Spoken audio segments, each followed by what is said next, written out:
So, forensic collision investigation. This session is going to be run by Andy Smith, who's our forensic collision investigation lead for PFEW. Over to you, Andy. Yeah, firstly, I was going to say good morning, folks, but that would be a mistake, wouldn't it? So, good afternoon, everybody. For those people that don't know me, as Brian says, I'm Andy Smith. I'm actually in Northumbria Police Federation rep, and I've been involved in roads policing for around about 24 years. That's close to being equally split between being a traffic officer, being a forensic collision investigator. So for just around about 11 years, I was a forensic collision investigator in Northumbria, and or as we used to term it, I worked on the accident van at the time. That was the terms we used to use. So I consider myself to be passionate about collision investigation. Like many of you will be aware, forensic collision investigation is going through a period of change. There's a lot of work currently being conducted in relation to that field of policing. A lot of that work's being conducted by the FCIN, the Forensic Collision Investigation Network, and they've kindly agreed to be involved in today's session. So firstly, thank John Beckwith and Duncan Thurlwell from the FCIN for joining us today. It's very much appreciated. And can I also thank Andy Cox, who was introduced earlier, for being involved in this. So what we're basically going to do, we're going to hand over to John and to Duncan to give us a little bit of a general overview as to where we stand in relation to forensic collision investigation, and then myself and Andy will come in towards the end with some questions. So John, Duncan, if I can just ask you to do just a very brief introduction and just crack on with your bit, please. Yeah, good afternoon, Andy, and colleagues. So my name's John Beckwith. I'm director of the FCIN, joined by Duncan Thurlwell, who I think many of you will know, who is the FCIN operations manager. So Duncan and I are going to do a little bit of a double act here, and obviously keen to be open to your questions if that side of it works. So I think we've still got sort of 40 minutes, hopefully, to be able to cover this ground. So I'm going to introduce what the FCIN is all about, for those of you who don't know. Duncan's going to concentrate on what's being delivered and the real value that we're trying to make available to the network of forces across England and Wales. And then hopefully I can wrap things up at the end and close on sort of next steps, and importantly, what that fit is locally and nationally. So I'm going to start off, Duncan, and then come on to you as we move through the slides. So I'm 6 weeks into role, but in real terms, if I take Christmas into consideration, it's about 29 days, something like that. So I'm learning a lot about this area of investigation and forensic science, and we're really delighted to be here today to share our work and future thinking around improving the quality of collision investigations across England and Wales. We're very fortunate in the FCIN to have a highly skilled and experienced team of specialists who are committed to helping deliver a national service in partnership with forces, and alongside equally committed, professional and competent forensic collision investigators to make sure that that is a service that ultimately is valued, sustained and trusted. And I come to the FCIN with just over 30 years experience in law enforcement across all forensic science disciplines. More recently, I led forensics in Staffordshire, and back in the early days, I attended my first collision back in 1987, which was a double fatal outside the Horse and Jockey public house between Lichfield and Tamworth. So I've got a long-standing history of involvement with what was called accident investigation in those days, but clearly better title collision investigation now. More recently, I've led forensics in Staffordshire for the last 15 years, and been very involved in leading national projects in areas like digital forensics. So led a significant piece of work around automating child exploitation cases, and also more recently being part of leading the response to the rate review. And so those of you who've seen digivans being deployed across the country, conducting early examinations of victims' phones, and also other types of cases, I was involved in that, and importantly, building quality into the delivery of that science to ensure that those services were fit for purpose. My passion really is about ensuring forensic science is designed to both underpin and streamline investigations with quality. Ideally, as we mature, we're really looking to have that science acting as a silent partner in the delivery of these cases. And you know, if you think about it in real terms now, who truly thinks about the science involved in what goes on with inside an intoximeter or a drugs wipe? We sort of rely these days and understand and trust those results, but importantly, that science needs to be sustained and it needs to stand the test of time. And that's the sort of key aspect of what we in the FCIN are trying to do with our communities. The focus of what we do is clearly on, and it's been touched on by many of the speakers so far, is, you know, victims and families are at the heart of what we do when we investigate collisions.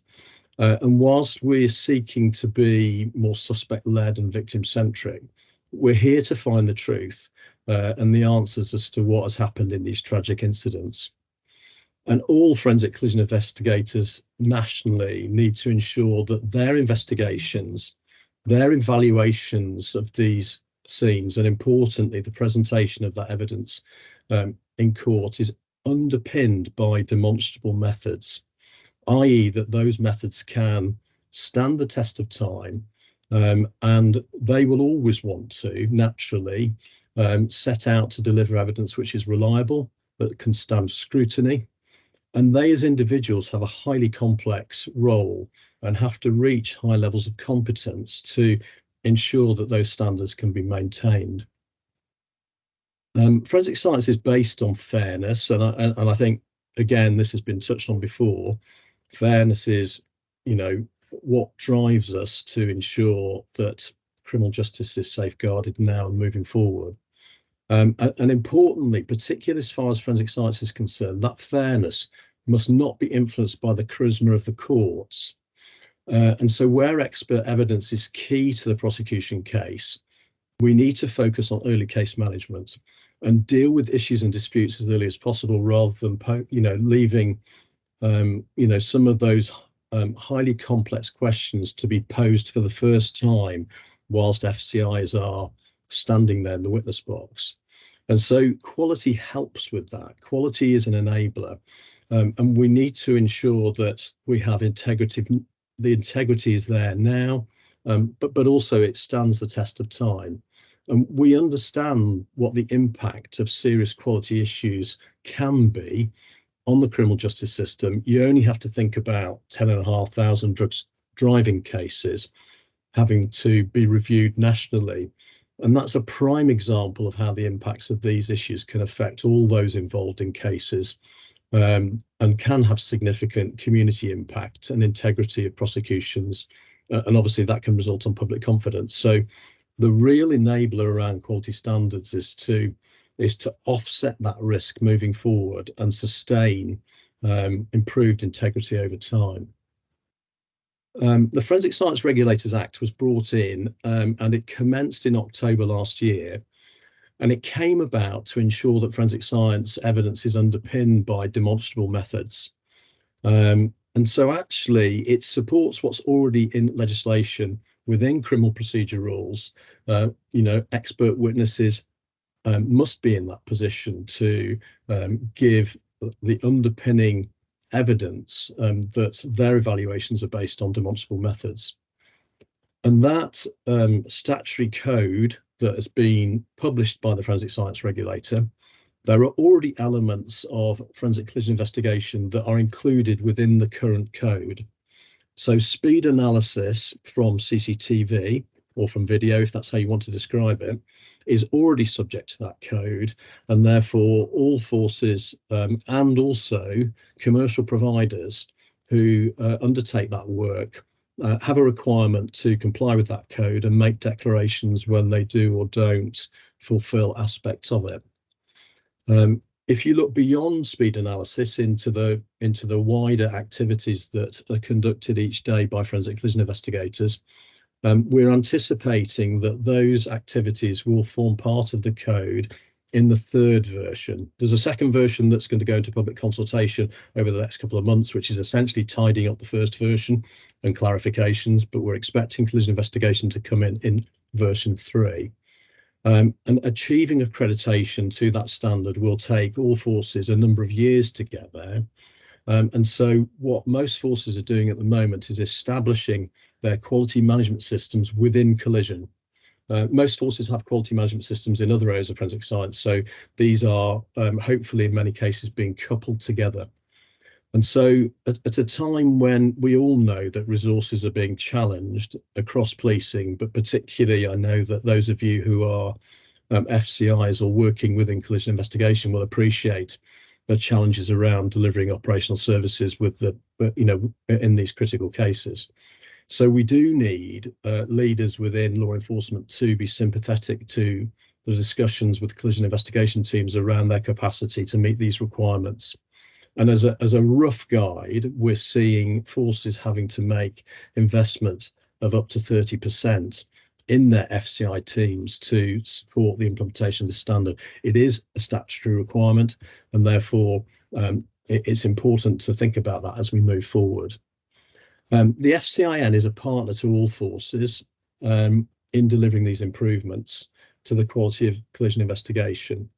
And we're charged with delivering the complex aspects of testing and validation, so the science, if you like. And that would not be feasible to deliver locally at a force level because it's extraordinarily costly to undertake validation work. And so, for example, the FCIN is purchasing, I think, something like 63 vehicles, Duncan, over the next couple of years to support things like deceleration testing, crash testing. And again, just an example, some of the kit that we're using to support deceleration testing, sitting in the passenger seat of these vehicles is 30k just to buy that piece of kit. So it makes a lot of sense to do some of these things nationally.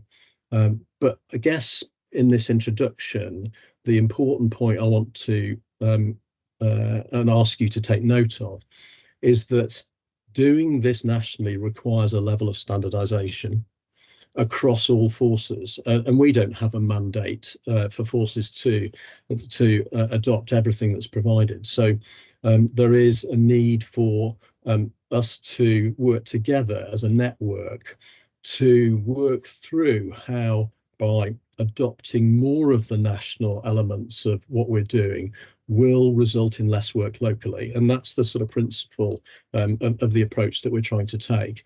So the success here for us moving forward over the next, and it will be 3 to 5 years to really make some progress here. It will require a symbiotic relationship between the FCIN and forces to find the best way to achieve that.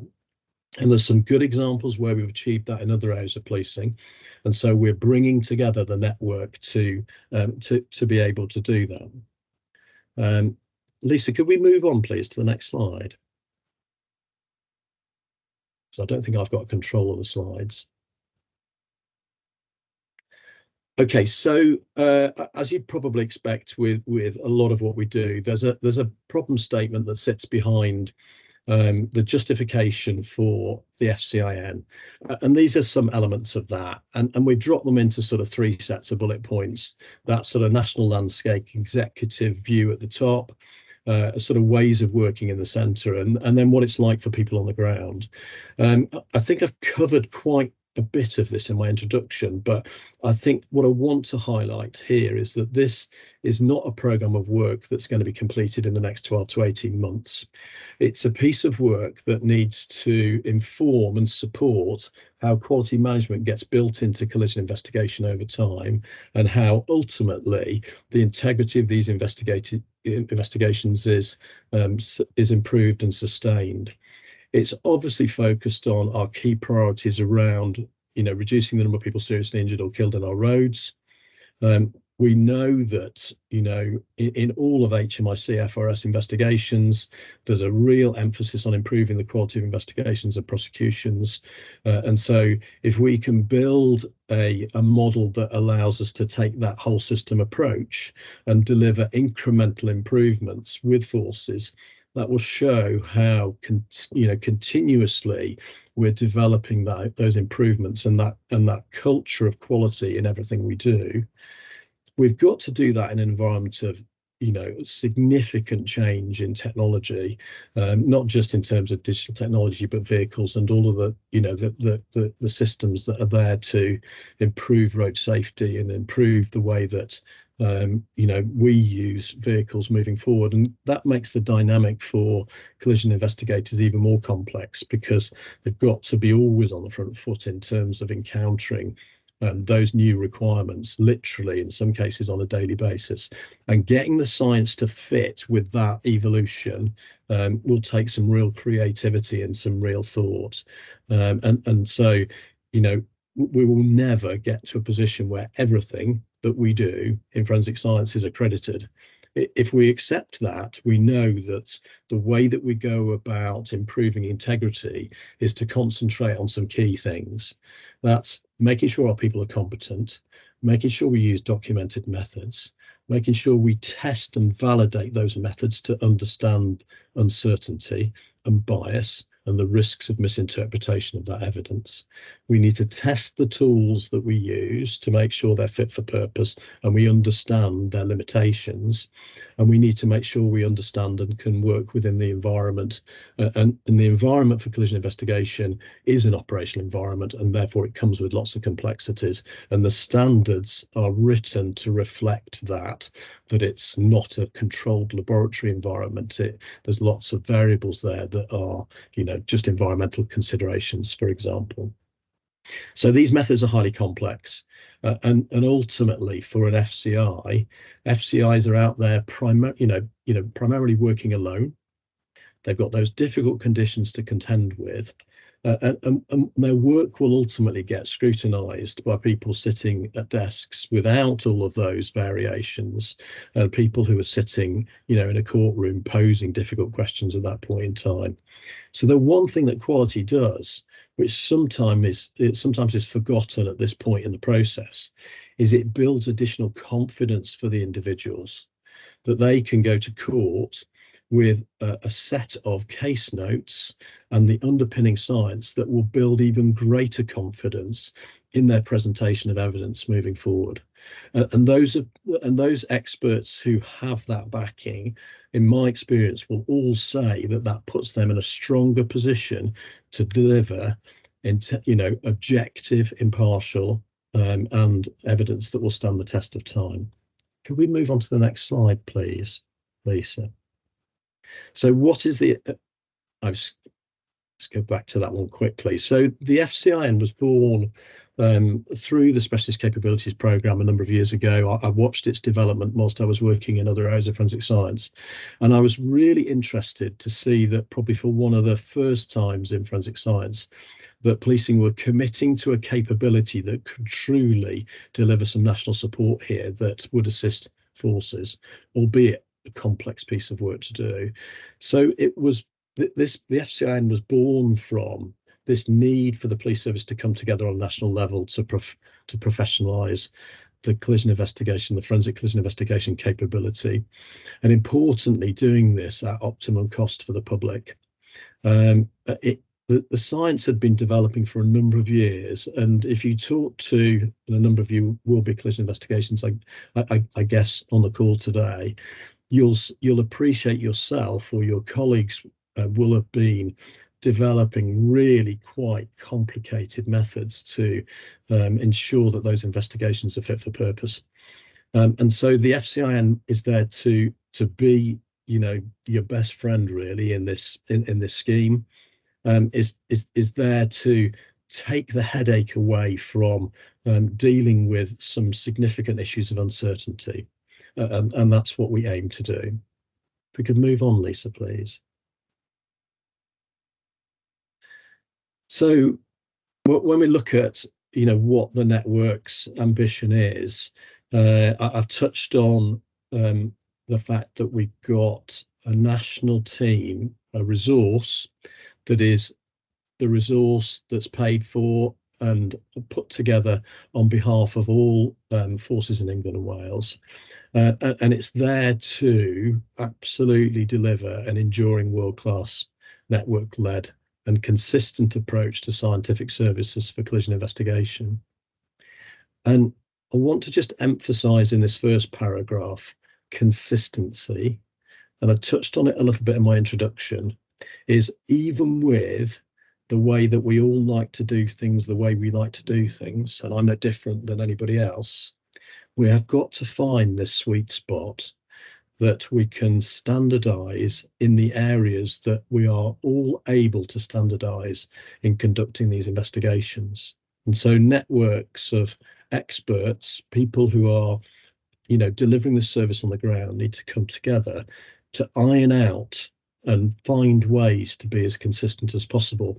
And we held our first national editorial forum at Cranfield at the National Test Centre last week, where representatives from collision investigation from all regions across the country came together to do that.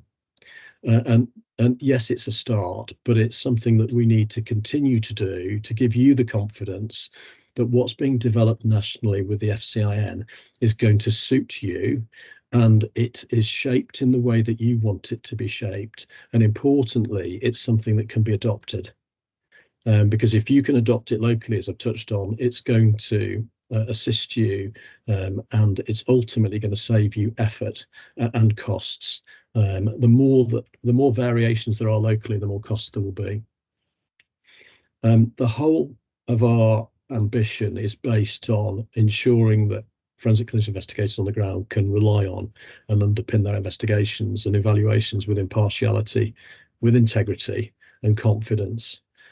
Because we work for the police service, there is an air already of suspicion that we may not be objective. We may be subject to cognitive bias. We work alongside police colleagues on these investigations, and therefore when science comes to play in these investigations, we have to demonstrate impartiality. In order to meet the requirements of the Forensic Science Regulators statutory code, we have to demonstrate that we've dealt with the risks of cognitive bias. And that can be quite tough to do. And so you'll see in the early stages as we mature, you start to see that, forensic collision investigation bases have locked doors, and they have to create these secure environments to help to, manage things like impartiality. But it's something that will improve over time, and we hope very much that it will be equally successful, as has been the case with other areas of forensic science that's delivered within policing. And overall, our work is there to support, finding the truth in these cases is there to help that whole piece around reduction, and, supporting, improving safety for communities ultimately. And, we want to show that the evidence that's delivered in these cases is finding the answers that, and the criminal justice outcomes that victims and their families would be seeking. Can we move on to the next slide, please? I'm going to touch on this really quickly. It's just for your information, really. It's in the slide deck if you want to look at it. This is the governance that the FCIN works to. So in the centre, that centre pillar, you'll see that the MPCC lead is DCC Nigel Harrison, North Wales Police. The FCIN is hosted by North Wales Police on behalf of forces in England and Wales, and reports into MPCC Roads Policing Chief Constable Joe Shiner. We have a programme to the right-hand side, and we also on the left-hand side work closely with the forensic portfolio that is led by Chief Constable Nick Dean from Cambridgeshire, and in particular working with Chris Porter, who is the MPCC lead. He's the Director of Forensic Services of the Metropolitan Police, in ensuring that we take a consistent and cohesive approach to quality standards. At the bottom, I want to emphasise we are building improved network arrangements with the creation of editorial forum, and also other groups which will emerge as we work through with the network how best to achieve some of these findings. Can we move on to the next slide then, please, Lisa? We have a number of key objectives. I'm not going to go through them all. I think I've covered quite a lot of these already. I think what I'd like to highlight again is the importance of this network partnership combined with local force resources. And if you happen to be an FCI base and quality is new to you, or you're not that familiar with quality, this approach is not about waiting for the FCIN to deliver a piece of work in 6 months' time.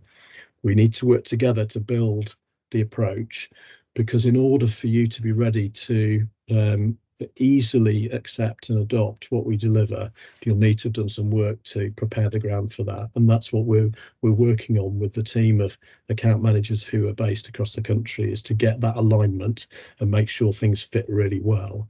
And for those of you working in the profession, we'll be sharing a lot more detail about how that fit comes together, so that we don't have any confusion or assumptions around what we're doing and what it's expected that you do locally. And we need to get to a position where we earn your trust as a partner in delivering these services, and in doing so, bring down the overall cost of the science and development within this area. So hopefully you can read the rest of those yourself and refer to those if you need to. So I'm going to hand over to Duncan now, who's going to take you through the next few slides and talk about what we've been doing and what we've been delivering. John, can you move on to the next slide, please? Thanks. Duncan Thurlwell, I'm the FCI Operations Manager. I've been involved in the FCI over there for in excess of 25 years. John's told you how the FCIN develops, and I was there in its birth, and I'm still there now. So a quick whistle-stop tour really over more of the tactical outputs, what the FCIN does when it interacts with you and the small workers and investors, you as customers, and even you as leaders within your forces. So the science team, science is fundamental to what we're doing here. John's clearly articulated as well. They continue, the science team continue to work on speed estimation for video, extra focus on that now given the change in direction from the forensic science regulator, and that now being in the statutory code. Terrestrial laser scanning, vehicle deceleration testing, on-scene collision, and environmental condition monitoring activities of what the team are currently working on. We can't do it on our own, so they've established relationships with a number of academic institutions around the country, and we will continue to work with these institutions and get support from them as well. As I've just mentioned, the change in direction from the regulated code means that we really have to focus on speed estimation for CCTV and other digital activities. Legal entities now have to declare no accreditation from October last year, and we've had to flex and significantly change some of our resources within the science team to work on those activities and for you as a network as well. Our skill set and our focus lies in digital, in the video component of those digital activities, but we are working with the MPCC digital portfolio to offer support to them as they start to validate and tool test for effectively vehicle-borne devices as well. So we are linked in and working with them as much as we are able to. Central validation means that we've had to renegotiate our relationship with UCAS, who are the accreditation service. They will come to member forces bases and conduct those local assessments. So it's important to us that our centralised validation goes through a UCAS tabletop process to almost be defined as fit for purpose before it's handed out to member forces, that they use it, verify it, validate it locally, and embed it in their local quality management systems as well. We used to be a solo voice in that wilderness with UCAS, but now we're joined by colleagues from fire, SARPs and explosives. UCAS has a much more vested interest in developing that centralised approach, and we continue to work with them as well. There's an awful lot on that slide, and we will make it available to you afterwards, but that's the highlights from it. Next one, please, Lisa.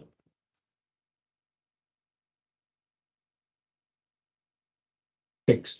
So we've embraced a change in operating model, and a lot of you have been involved in that consultation process over the last 18 months, and adjusted our services to align with that new model. It involved recruiting a brand new team to the National Test Centre at Cranfield, where they've received extensive technical training, achieved qualifications allowing them to assess it in the workplace. And this, coupled with a new move to the research facility on the Cranfield University, has really allowed us to professionalise that service at Cranfield. I'm sure some of the collision investigators on this call, have been there and actually seen our old porter cabin premises. It's a chalk and cheese. It's a completely different environment over there now. At Cranfield, though, out of that old premises, we delivered in excess of 240 competency assessments. And that evidence has been provided back to individual forces for you to include in your local quality management system. We've kicked the service off again, a pilot running next year, which allows us end of last year, which allows us to upskill our staff and test the new environment and the new processes, because we also now provide the component of the service that was originally outsourced to the Charter Society of Forensic Sciences.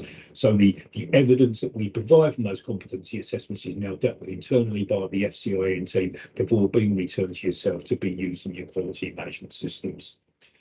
The quality team and science team have produced 2 proficiency testing schemes, and we've delivered 2 of those over the last 12 months, with a number of forces participating in them. And many people in the call will be aware that the results of one of the tests were unexpected. But forces within the network are using results as an opportunity to look and review processes, invest in staff training, develop competency, purchase forensic tools. And John just mentioned that we held that first editorial forum last week. We had a representative from every police region in here to actually work on a national CCTV SOP that we're working with the regulator with to try and resolve some of those solutions that came out of that proficiency testing. We held our science and quality engagement day back at Cranfield in May, and perhaps many of you recall once were there as well. Really well received, and we had a number of really keynote speakers updating the community on the validation process and the complexities that were involved in it as well. So if you took part, thank you very much. Next slide, please. I'll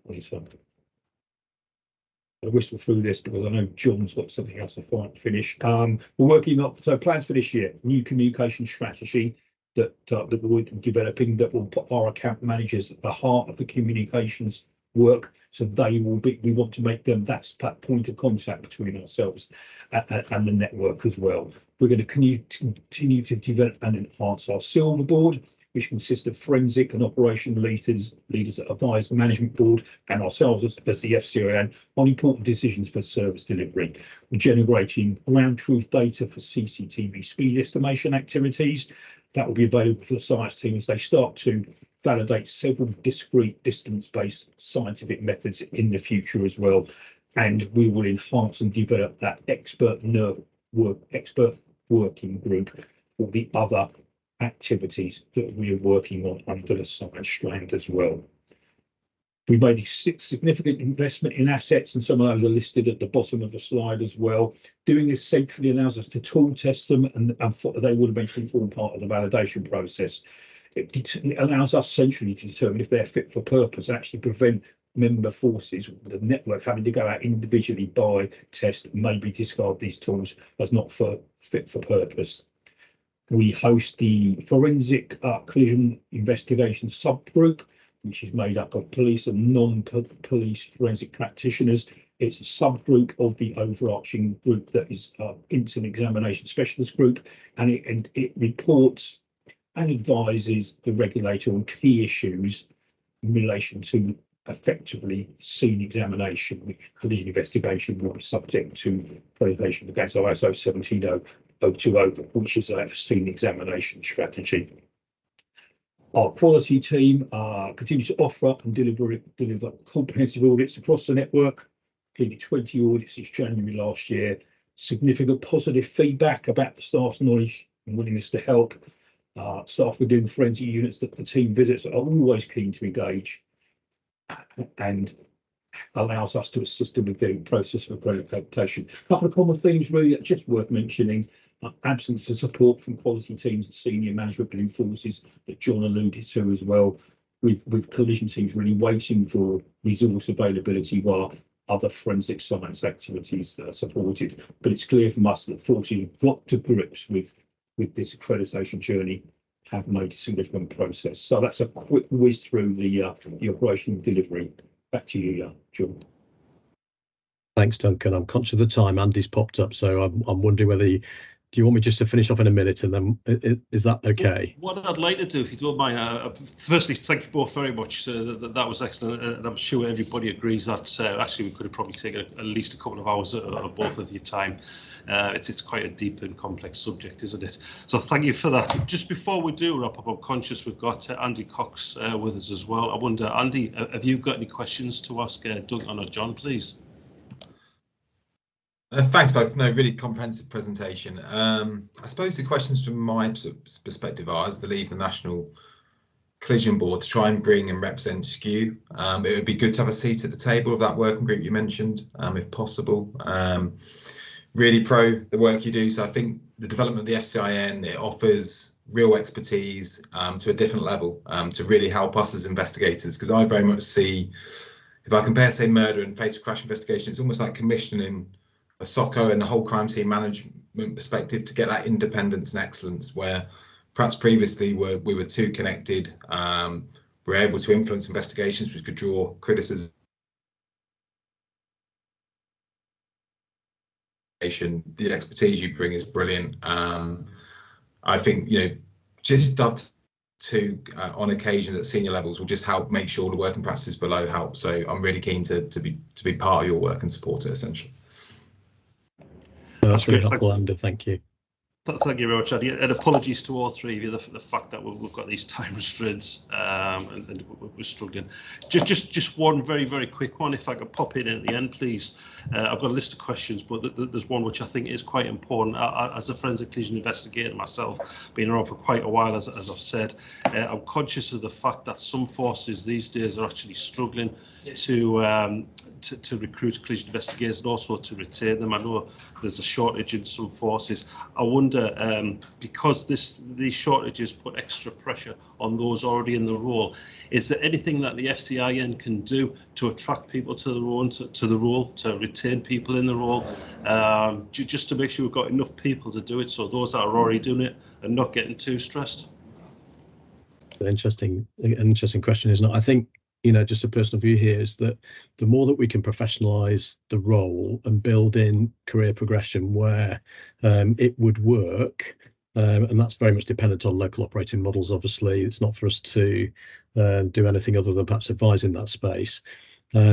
Hopefully that will assist with attracting people to the profession, whether that be directly, you know, from police officers or police staff. You know, there's a really rich mix of people across the country. So I found in other areas of forensic sciences that when you can show true investment in people and support them from a training and a competence perspective, that certainly does make roles more attractive, and hopefully we encourage people to stay within the business. Although in my experience, people tend to stay in collision investigation for a number of years, which is a real positive. So there doesn't appear to be a lot of churn from what I can see from the limited experience I've got of this part of the business. Just to add to that, Andy, as well, we developed in association with a number of forces the degree apprenticeship, which is available for forces to use for their collision investigators. So we wish to bring somebody new in, and certainly our contact with academia, those links in with those specialist areas of forensic that pertain to collision investigation. There's an awful lot of untapped, enthusiastic people there to enter the profession.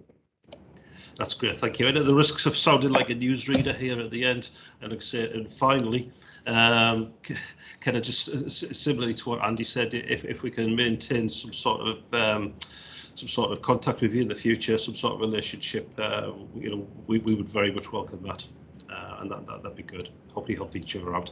Thank you all very much indeed. Really appreciate your time today.